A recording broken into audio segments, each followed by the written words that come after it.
So dear students, मैं फिर आ गई हूँ आपको ग्रामर पढ़ाने के लिए। और आज का जो मेरा टॉपिक है वो बहुत ही ज़्यादा इम्पोर्टेंट है और इसका नाम है सिंथेसिस। तो मैं सिंथेसिस आपको पढ़ाऊंगी। और इधर पिछले कई दिनों से वीडियो अपलोड नहीं कर पा रही थी, कुछ पर्सनल प्रॉब्लम आ गया था। लेकिन अब मैं आपको डेली जो है वीडियो अपलोड करूंगी ताकि जो है आपको सीखने में किसी प्रकार का कोई बाधा ना हो।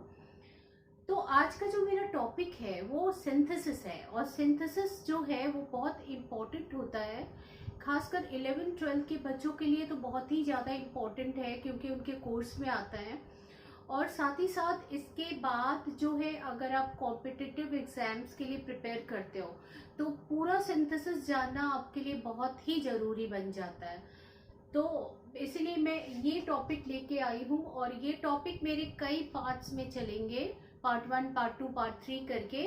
और आप सारे पार्ट्स को देखिएगा। एक भी पार्ट्स को अगर आप मिस कर जाते हो तो फिर आपके लिए बहुत बड़ी प्रॉब्लम हो जाएगी और आपको नहीं समझ में आएगा। तो इसीलिए सारे पार्ट्स को एक एक करके आराम से आप देखिए और समझिए कि सिंथेसिस क्या होता है। तो सिंथेसिस जो है वो चैप्टर ऐसा नहीं है कि मैं जल्दी जल्दी आपको सिखा के खाना पूर्ति कर दूं। मैं आपको बता दूं कि ये चैप्टर जो है इसको समझने के लिए कुछ बेसिक चीज़ों की जानकारी होना बहुत ही ज़रूरी है। और मैं उन सारी बेसिक चीज़ों की मैं वीडियो बना चुकी हूँ। आप जो है उन सारे बेसिक चीज़ों को टाइप करिएगा तो आपको आ जाएगा। मैंने अभी तक डिस्क्रिप्शन बॉक्स में दिया नहीं है उसका लिंक, तो अभी मैं दे दूँगी। तो देखिए, पहले तो मैं आपको बता दूं कि आपको ये जानना ज़रूरी है कि सबसे पहले सेंटेंस क्या होते हैं। भाई, सिंथेसिस में हम क्या करते हैं? सिंथेसिस में हम दो या दो से ज़्यादा सेंटेंस को जोड़कर, सिंपल सेंटेंस को जोड़कर एक सिंपल सेंटेंस बनाते हैं। दो या दो से ज़्यादा सिंपल सेंटेंस को जोड़कर एक कंपाउंड सेंटेंस बनाते हैं। दो या दो से ज़्यादा सिंपल सेंटेंसेस को जोड़कर एक कॉम्प्लेक्स सेंटेंस बनाते हैं। तो ये हमारा काम है, और ये परिभाषा बहुत पहले से चली आ रही है, लेकिन हमको ये नहीं देखना है। पहले हमें ये देखना है कि सेंटेंस क्या है। भाई, आप लोगों के मन में ये चीज़ तो बहुत पहले से रही होगी कि simple sentence, complex sentence, compound sentence, आखिर ये होता क्या है। पहले आप इसको समझिए। उसके बाद जो है आपको ये समझना है कि क्लॉज क्या होता है। बिना क्लॉज को जाने आप सिंथेसिस कर ही नहीं पाएंगे। तो क्लॉज के लिए मेरा वीडियो बना है, इसमें आपको जो है एडजेक्टिव क्लॉज, एडवर्ब क्लॉज और नाउन क्लॉज के बारे में डिटेल में मैंने पढ़ाया है, उसको देख लीजिएगा। आपको फ्रेज के बारे में जब भी जानना है, क्लॉज और फ्रेज में जो अंतर होता है उसकी भी वीडियो बनी हुई है, उसको भी देख लीजिएगा। साथ ही साथ जो है आपको फाइनाइट और नॉन फाइनाइट में क्या अंतर होता है वो भी आपको जानना जरूरी है, उसकी भी मेरी वीडियो बनी हुई है। तो फाइनाइट और नॉन फाइनाइट क्या होता है, ये सारी बेसिक चीज़ों को जानने के बाद ही आप सिंथेसिस कर सकोगे। यहाँ पर मैं आपको शॉर्ट में वो सारी चीज़ें पहले बता दूंगी और फिर एक एक करके हम सिंथेसिस करेंगे। हाँ, अच्छा, अभी मैंने आपको सिंथेसिस का डेफिनेशन दिया है कि दो या दो से अधिक सिंपल सेंटेंस को जब हम जोड़ते हैं तो हमारा एक सिंपल सेंटेंस बन के तैयार होता है। दो या दो से ज़्यादा सिंपल सेंटेंस को जोड़कर एक कंपाउंड सेंटेंस, और दो या दो से ज़्यादा सिंपल सेंटेंसेस को जोड़कर एक कॉम्प्लेक्स सेंटेंस बनता है। तो सबसे पहले हमें ये जानना है कि सेंटेंस जो है, भाई आप सेंटेंस की परिभाषा शुरू से पढ़ रहे हैं, आपको मालूम है कि सेंटेंस होता क्या है। सेंटेंस क्या है? सेंटेंस जो हमें एक ग्रुप ऑफ वर्ड्स है, जो हमें पूरी की पूरी एक जो है जानकारी देती है। It starts with a capital letter, ends with a full stop, और जो हमें किसी चीज के विषय में पूरी जानकारी देती है। और उस सिस्टमैटिकली ग्रुप ऑफ वर्ड्स को रखते हैं हम, पहले सब्जेक्ट फिर वर्ब, चाहे ऑब्जेक्ट या कॉम्प्लीमेंट बाद में। तो इस तरह सेंटेंस जो है, जो हमें एक पॉजिटिव आंसर देती है, वो सेंटेंस होता है। तो सेंटेंस को अभी हमको ये जानना है कि सेंटेंस कितने प्रकार के होते हैं। पहले आप जानिए सिंपल सेंटेंस।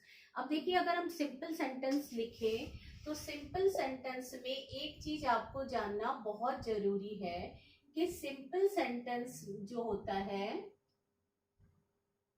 सिंपल सेंटेंस में एक फाइनाइट वर्ब होता है, एक सिंपल सेंटेंस में एक फाइनाइट वर्ब होता है। फाइनाइट वर्ब क्या होता है अभी हम आपको बताते हैं। तो इतना जान लीजिए, जैसे कोई भी जानकारी हमें मिलती है और उसमें एक वर्ब होता है, मेन वर्ब, फाइनाइट वर्ब होता है। और फाइनाइट वर्ब क्या होता है इसको अभी हम आपको समझाते हैं। ये है सिंपल सेंटेंस। कोई भी सेंटेंस, जैसे हमने लिखा कि Ram is playing in the field. अब हमने लिखा Ram is playing in the field, ठीक है। तो इस प्लेइंग हमारा फाइनाइट वर्ब हो गया, ठीक है। ये अभी अब आपको समझा रहा है, आप परेशान बिल्कुल ना होए।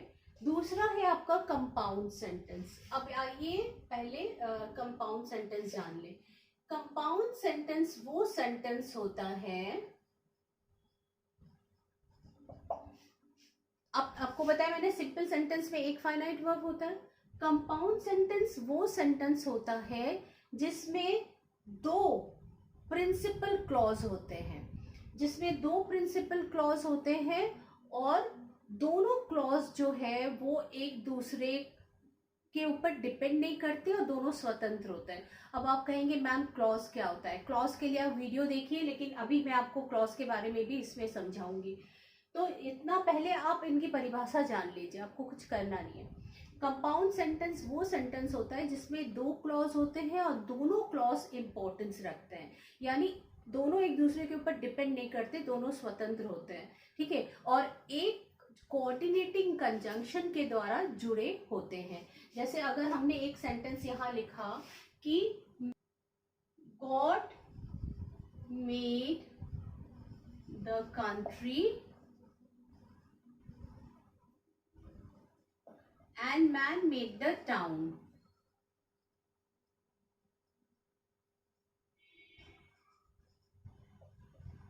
ठीक है। अब यहाँ पे देखो गॉड मेड द कंट्री, ये एक क्लॉज हो गया। मैन मेड द टाउन, ये एक क्लॉज हो गया। दोनों क्लॉज एंड से जुड़ा है, ये कोऑर्डिनेटिंग कंजंक्शन होता है, इसको कहते हैं कंपाउंड सेंटेंस, ठीक है। अब आइए कॉम्प्लेक्स सेंटेंस। कॉम्प्लेक्स सेंटेंस किसे कहते हैं?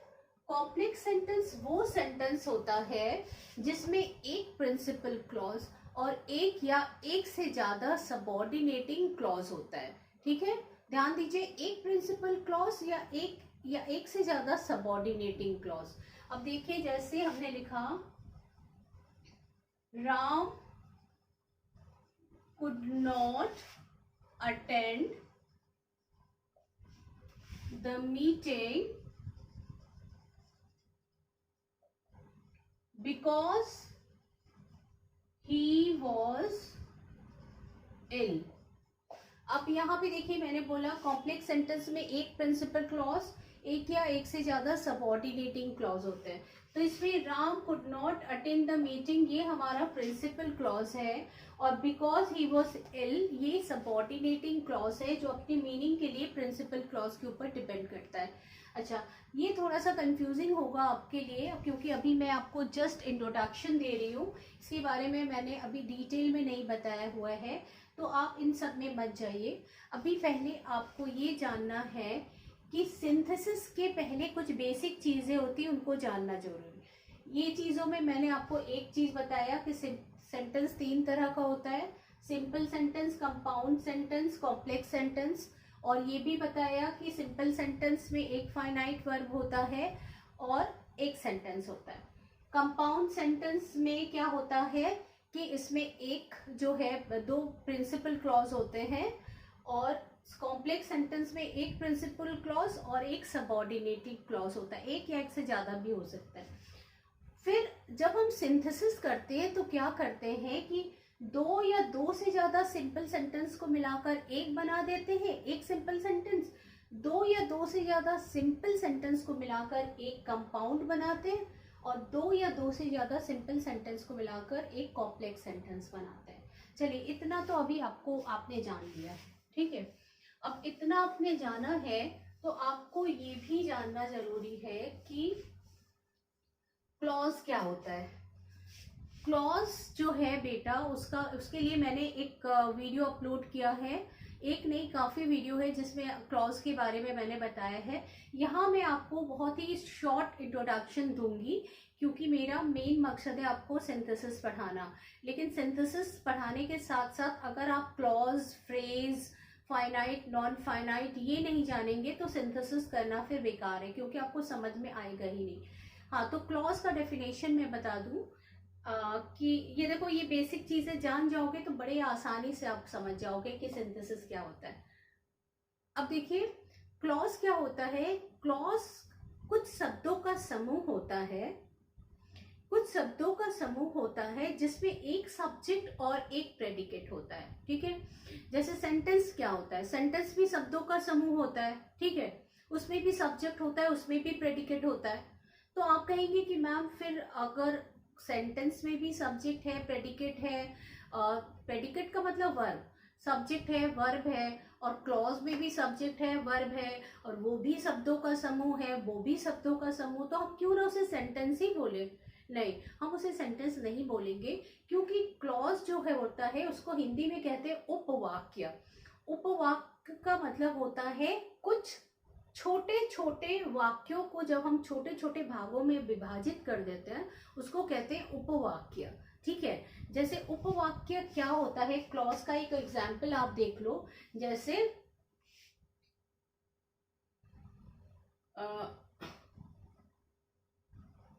Ram is ill so he cannot attend his class। अब Ram is ill so he can not attend his class. अब इस ये जो सेंटेंस मैंने लिखा है इसमें एक चीज आप देखिए कि Ram is ill, Ram is ill जो है इसमें एक उपवाक्य ये है आपका क्लॉज, और इस क्लॉज में सब्जेक्ट भी है, वर्ब भी है। And so he can not attain his class में भी आपका सब्जेक्ट है और वर्ब भी है। ही कैनॉट, कैनॉट अटेंड आपका वर्ब है। तो अब क्या होता है कि एक ही सेंटेंस में जब हम उसको भागों में डिवाइड कर देते हैं और उसमें सब्जेक्ट और वर्ब दोनों में रहता है तो उसको क्लॉज कहते हैं।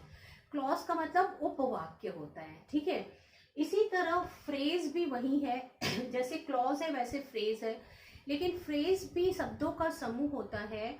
लेकिन बच्चों उसमें क्या अंतर होता है कि फ्रेज में आपको जो है सब ये शब्दों का समूह है, लेकिन उसमें ना तो आपको सब्जेक्ट मिलेगा और ना वर्ब मिलेगा, ये सिर्फ शब्दों का समूह है। इसको हम कहते हैं जैसे ऑन द ग्रास, घास पर, एट द गेट, गेट पर। ठीक है, या फिर ऑन द टेबल, टेबल पर, या फिर हमने कहा। अब देखो ये क्या होता है कि फ्रेज जो होता है वो तभी मीनिंगफुल होता है जब उसको हम सेंटेंस के साथ जोड़ देते हैं। अब ये देखिए ऑन द ग्रास लिखा है, अब इसके साथ अगर हमने लिखा कि अ लोकस्ट, लोकस्ट मतलब टिड्डी, is sitting on the grass, मतलब एक टिड्डी बैठा हुआ है घास के ऊपर। A locust is sitting on the grass, तब हमारा ऑन द ग्रास जो है सार्थक अर्थ देने लगता है जब हम उसको सेंटेंस के साथ जोड़ते हैं। तो ये फ्रेज के ऊपर हम ज्यादा अभी ध्यान नहीं देते हैं, अभी आपको जो है क्लॉज जानना है। तो ये आज हम इतना ही अभी आपको पढ़ा रहे हैं, आगे हम आपको बाद में बताते हैं क्योंकि बहुत लंबा वीडियो हो जाएगा तो आपको समझने में प्रॉब्लम होगी।